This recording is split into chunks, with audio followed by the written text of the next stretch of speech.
Notice the difference. Girl, yes. I don't even know who that version of me that smoked all the time is anymore.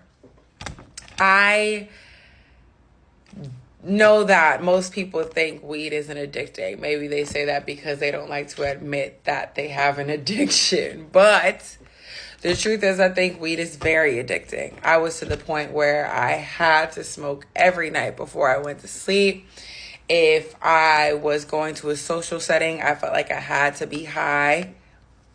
If I was going to work, I probably would have smoked before I went to work. If somebody bothered me at work or I just had a rough day, I felt like weed was the solution to that. I feel like with any annoyance, I felt like weed was the cure, and it definitely wasn't. It was a suppressor, and I got so used to being high that it no longer suppressed and no longer made me feel good. Instead, it started to actually make me feel anxious. It started to feel counterproductive to what it used to make me feel. And now that I don't smoke anymore, I'm the most productive I've ever been. I'm also the most clear-minded I've ever been.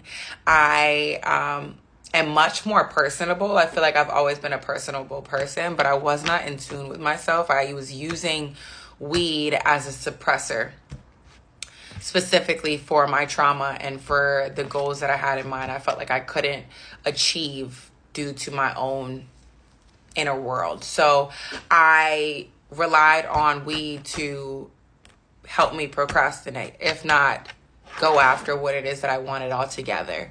I have much more money because weed is a very expensive habit, and you got to be able to keep up with it, right? So I'm not buying apes all the time. I'm not buying quarters. I'm not buying roll-ups anymore. So now I have money that I use there to allocate it to other things. Like I started seeing a chiropractor, a holistic chiropractor, and the reason why I can't afford him is because I no longer have the smoking habit. So I dropped off something that was unhealthy to pick up something that is super beneficial and healthy for me. I just really recommend that everyone should be sober, personally. I think weed is very addictive, and I don't think many people have a healthy relationship with it at all. I don't think we do. And it's just not necessary. Now it's to the point where I don't even necessarily like the smell of weed smoking. Anyways, yes, I've noticed some very significant changes, but I'm really happy about them.